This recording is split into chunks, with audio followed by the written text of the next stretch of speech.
အခုပြပေးမှာကရှင်ကန်စာဘာပတ်တန်ကိုပြပေးပါမယ်အဲ့တော့ဆောက်ဆွဲမယ်ဆိုရင်နောက်ချမ်းနေစပြီးတော့ဆွဲပေးပါမယ်အဲ့တော့ဆောက်ဆွဲမယ်ဆိုရင်ကုန်းမခါကိုဘယ်လောက်စာသွင်းမလဲဆိုတော့16လက်မအစာသွင်းပေးထားမယ်ပခုံးမြင့်ကို9လက်မအစာသွင်းပေးထားမယ်အောက်ကို3.6လက်ပင်မောက်တီအပေါ်3လက်မအောက်ကို1သူကလဲတောင်ဖြစ်တဲ့အတွက်အောက်ကို6စိမ့်နဲ့ဆင်ပေးထားမယ်အထက်ကို2.4ဝင်ပေးထားမယ်3နဲ့6စိမ့်နဲ့ဆန်ကုန်းမခါကိုတဝက်ဝက်သူတဝက်ကနေပြီးတော့မှရင်ကိုအဆက်ချမြင်မတက်တဲ့ထောင်ပခုံး6စိတ်ကနေပြီးတော့မှဂျိုင်းမြင်ဆွဲပေးထားမယ်ဂျိုင်းကို3ပုံပုံ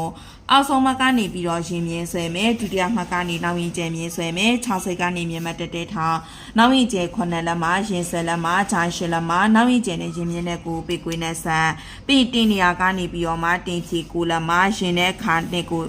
ပြန်လာဆက်ပြီးမယ်ခါမြင့်ဆွဲပြီးထားမယ်ရင်ကွာမှတ်မယ်အောက်ကိုတလမစင်မြင့်ဖြောင်းဆွဲ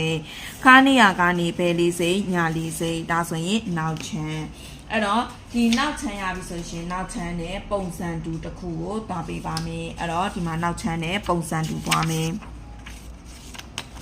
အဲ့တော့ဒါဒီ၃ခုကိုညှက်ချလိုက်မယ်အဲ့တော့နောက်ချမ်းကိုဖယ်လိုက်မယ်အဲ့တော့ဖယ်လိုက်တဲ့ခါကျလို့ရှိရင်အမတို့ဒီမှာဘာလုပ်ပေးမလဲဆိုတော့ဒီမှာ3ခုညှက်ထားတယ်ဒီနောက်ချမ်းကိုကြတော့စာပါ3ပေးထားမယ်နောက်ချမ်းစာပါ3ပေးမယ်ပြီးလို့ရှိရင်သူ့ကိုပိတ်တစ်ခု3ပေးမယ်အထက်ထဲမှာအခန့်အတွက်အဲ့ဒါဒီရင်မြင်ဆွဲပေးထားမယ်နောက်ရင်ကျင်းမြင်ဆွဲမယ်ရင်ကွာမှတ်ပြီးတော့မှ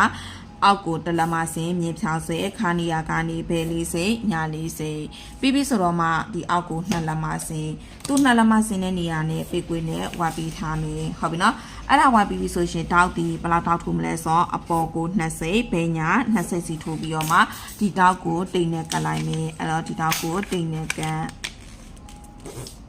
ဟုတ်ပြီနော်အဲ့ဒါဒီမှာဒီတောက်ကိုတိမ်နဲ့ကတ်လိုက်မယ်အဲ့တော့ဒီဟာကရှင်ကန်အတွက်ဖြစ်သွားမယ်ကဲဒီမှာဖြတ်ချ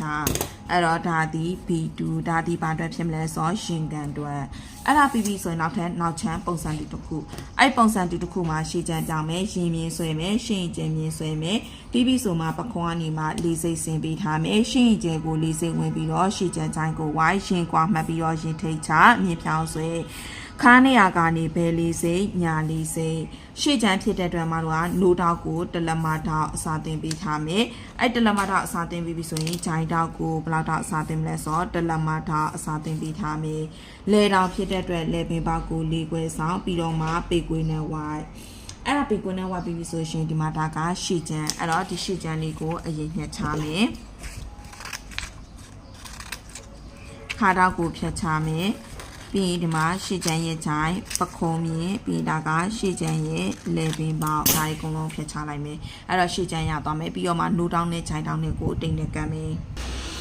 ကဲအဲ့တော့ဒီမှာထောက်တွေကိုတိမ်နဲ့ကပ်ပေးမယ်တဲ့တော့ဒီဟာဒီနိုးတောင်းကိုတိမ်နဲ့ကပ်မယ်ပြီးပြီဆိုလို့ရှိရင်ဂျိုင်းတောင်းကိုတိမ်နဲ့ကပ်ပေးမယ်အဲ့တော့ဒီမှာဂျိုင်းတောင်းအဲ့တော့နိုးတောင်းကဂျိုင်းတောင်းကိုတိမ်နဲ့ကပ်အဲ့ဒါပြီးပြီဆိုလို့ရှိရင်မလို့ပုံစံတူတစ်ခုသွားပေးမယ်အဲ့ပုံစံတူကြတော့ခေါက်ကြောင်းနဲ့သွားပေးထားမယ်အဲ့တော့ဒီမှာခေါက်ကြောင်းနဲ့သွားပေးမယ်အဲ့ဒါဒီဟာကိုပုံစံတူညှက်ချ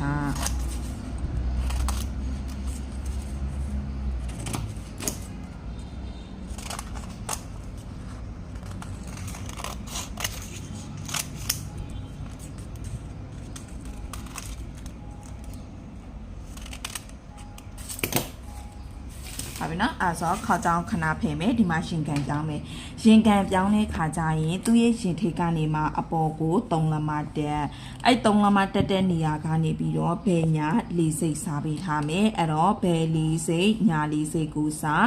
ဒီဘက်ကလေးစိတ်ဒီချိုင်းဘက်ကိုသွားဒီဘက်ကလေးစိတ်ကကြတော့ရင်ကိုချအဲ့တော့ဒါဒီအပိုင်း1ဒါဒီအပိုင်း2အဲ့တော့ဒီအပိုင်း2ပိုင်းကဘာအတွက်ဖြစ်မလဲဆိုတော့ရင်ကန်အတွက်ဖြစ်သွားမယ်အဲ့တော့ဒီမှာအပိုင်း1ဒါကအပိုင်း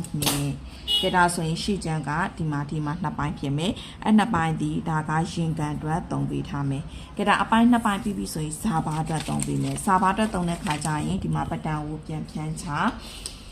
ရင်ပုံအတုပွားမှာဖြစ်တဲ့အတွက်ဒီမှာသူ့ရဲ့ထောက်ထိပ်ထီကိုလာဆက်ဒီမှာတစ်ဖြတ်ဖြစ်သွားမယ်ပြီးပြီဆိုရင်ဒီဘက်ကတစ်ဖက်ကိုတော့ရေကူးတောင်းနဲ့ပဲဆက်ဆက်ပခုံးတောင်းနဲ့ပဲဆက်ဆက်ကြိုက်တာနဲ့ဆက် နော်အဲ့တော့အလားသွားပြီးမယ်သွားပြီးပြီဆိုလို့ရှင်မတို့ပတန်လေးကိုပြန်ခေါက်လိုက်မယ်ခါခွဲလေးဒီအထဲကိုတစ်လက်မအပေါ်ကိုနှစ်လက်မသွားပြီးထားမယ်ပြီးပြီဆိုမှဒီမှာပတန်ကိုဖြန်းချ